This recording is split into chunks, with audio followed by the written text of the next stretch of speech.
Hello friends, welcome back to my channel. Today we are going to see day 20 from the bridge course. It's for standard 6 subject Hindi. Okay, now let us see क्षेत्र मौखिक भाषा अभ्यास कौशल भाषण और पठन अध्ययन निष्पत्ति सुनी अथवा पढ़ी रचनाओं हास्य साहसिक सामाजिक आदि पर आधारित कहानी कविता आदि की विषय वस्तु घटनाओं चित्र और पात्रों शीर्षक आदि के बारे में बातचीत करते अपनी बातों के लिए तर्क देते हैं निष्कर्ष लगा निकालते हैं। ओके, तो यहाँ पे अलग अलग तरह के पात्र और अलग अलग घटनाएं उनका क्या होगा, एक्सप्लेनेशन होगा, कविताएं अलग अलग तरह की, उसके ऊपर हमें क्या करना है, बातचीत करना है और क्या करना है, तर्क भी देना है, निष्कर्ष भी निकालने हैं। ओके, नाउ लेट अस सी, आओ पता करें। तो देखो यहाँ पे एक स्टोरी दी है। Now let's read the story. It's name is बीज। बीज उसका नाम है, स्टोरी का शीर्षक क्या है तो बीज। देखो, किसी नदी के किनारे एक बीज पड़ा था, वह बहुत छोटा था। बीज का पिक्चर भी दिया है हमें, वहाँ पे आप देख सकते हो। वहाँ एक चिड़िया आई, वहाँ चोंच मारकर बीज को खाने लगी।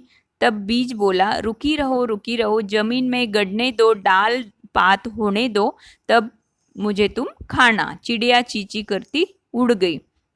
कुछ दिन बाद पानी बरसा, पानी और धूप खाकर बीज में अंकुर फूटा। कुछ दिन बाद वहां एक बकरी आई, कोपले देखकर उसके मुंह में पानी भराया, वह उन्हें खाने चली।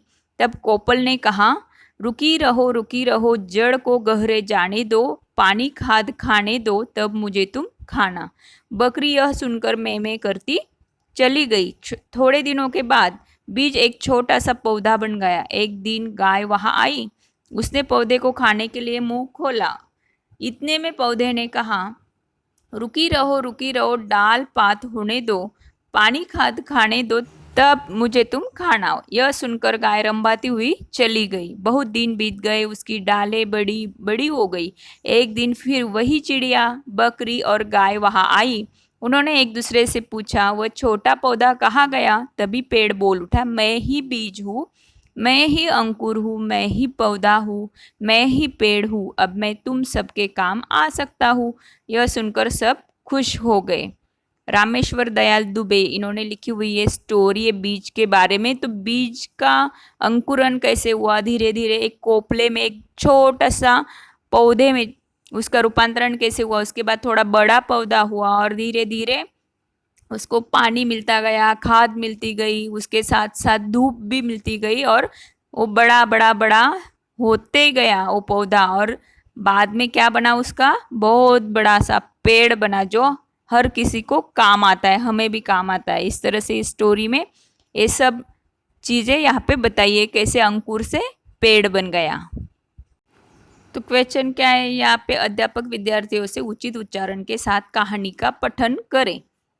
तो यहाँ पे विद्यार्थियों को ये जो कहानी दी है उसको रीड करना है, उसको पढ़ना है। ओके, तो लिखने जैसा इसमें कुछ भी नहीं है। आफ्टर दैट आओ सक्षम बने विद्यार्थी कहानी में आए पात्रों के बारे में जानकारी प्राप्त करें।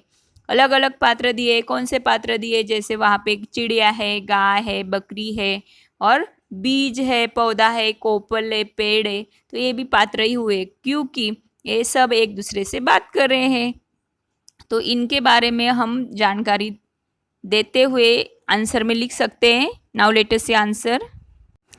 देखो, कहानी में बीज, चिड़िया, बकरी, कोपल, पौधा, गाय, पेड़ ऐसे सब पात्र है जो एक दूसरे से बात कर रहे हैं। बीज धीरे धीरे बड़ा होता है और फिर बड़ा सा पेड़ बनकर चिड़िया, बकरी, गाय इनको सबको काम में आता है, क्योंकि ये सब उसको बचा कर रखते हैं, खाते नहीं है, इसलिए वह बीज से पेड़ बन पाता है।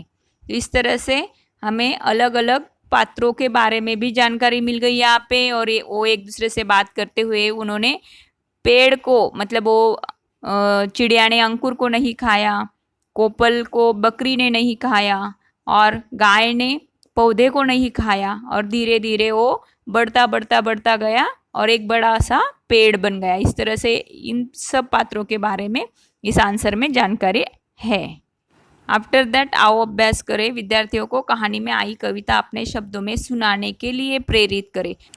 तो यहाँ पे कौन सी कविता आई है इस कहानी में, तो ये जो 2-3 लाइंस की कविता दी है, जैसे इन्वर्टेड कॉमा में आप देख सकते हो, रुकी रहो जमीन में गड़ने दो, डाल पात होने दो, तब मुझे तुम खाना। इस तरह से 2 लाइन यहाँ पे। और आगे जाकर देखा तो और अलग तरह की थोड़ी 2 लाइनें, जैसे रुकी रहो, जड़ को गहरे जाने दो, पानी खाद खाने दो, तब मुझे तुम खाना। उसके बाद नेक्स्ट 2 लाइन्स अगर देखी जो गाय को बोल रही हो, जो पौधा छोटा सा तैयार हुआ है वो बोल रहा है रुकी रहो, डाल पात होने दो, पानी खाद खाने दो, तब मुझे तुम खाना। इस तरह से 2 लाइन करके पूरे 6 लाइन की पोयम बनी है यहाँ पे। तो उसको आपको क्या करना है, आपके वर्ड्स में, आपके शब्दों में टीचर लोगों को बताना है। वो लिखना उसमें कुछ भी नहीं है, सिर्फ अपने शब्दों में उसको रूपांतरित करना है। नेक्स्ट है आओ सृजन करें। विद्यार्थियों को बीज लगाने के लिए कहे और अंकुरित होकर पौधा होने तक हर दिन उसका निरीक्षण कर बताने के लिए कहे। तो यहाँ पे क्या करना है आपको, टीचर लोगों को एक बात बताने की, बीज लगाया, फिर बीज लगाने के बाद वो कैसे अंकुरित हुआ, हर एक दिन आपको टीचर लोगों को सब जानकारी देनी उस बीज के बारे में। वो बीज लगाया आपने, कहाँ पे लगाया, कैसे लगाया, कौन से चीज़ का बीज लगाया, मतलब कौन से पेड़ का बीज लगाया आपने, कौन से पौधे का लगाया, और धीरे धीरे वो कैसे अंकुरित हुआ, फिर उसका कैसे कोपल में और धीरे धीरे जाकर पेड़ में रूपांतरण हुआ।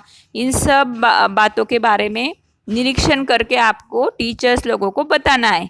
तो यहाँ पे मैंने आंसर में दिया है, देखो, मैंने एक दिन हमारे बगीचे में सीताफल का बीज बोया, फिर 1-2 दिन उसको थोड़ा पानी दिया, फिर एक दिन वह अंकुरित हुआ, मुझे बहुत खुशी हुई, फिर मैं उसे पानी देता रहता था, उसका कोपले में रूपांतरण हुआ। कुछ दिनों बाद पानी और खाद के वजह से उस कोपले का छोटा सा पौधा बना, और कुछ दिन बाद वो धीरे धीरे बड़ा हो रहा था।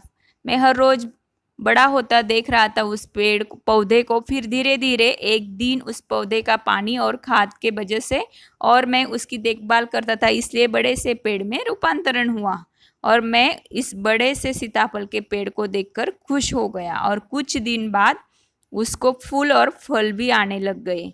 तो इस तरह से मैंने शॉर्ट में ये सब आपको दिया है। बहुत मतलब 2-3 पेज का भी आंसर हो सकता था, लेकिन मैंने शॉर्ट में करके आपको दे दिया है यहाँ पे, तो आप ये सब लिख सकते हो। ओके, नेक्स्ट पूरक साहित्य स्रोत दीक्षा ऐप का प्रयोग करें। तो दीक्षा ऐप में क्या और कुछ जानकारी मिल सकती है क्या आपको, वो देख सकते हो आप। ओके, तर विद्यार्थी मित्रांनो, तुम्हाला माझी व्हिडिओ नक्कीच आवडली असेल, चला तर मग तुम्ही जर चॅनलला सबस्क्राईब केलं नसेल, पटापट चॅनलला सबस्क्राईब करा, व्हिडिओला लाईक करा, तुमच्या फ्रेंड्ससोबत ती शेअरसुद्धा करा, आणि त्याचबरोबर कमेंट्ससुद्धा। Okay, thank you.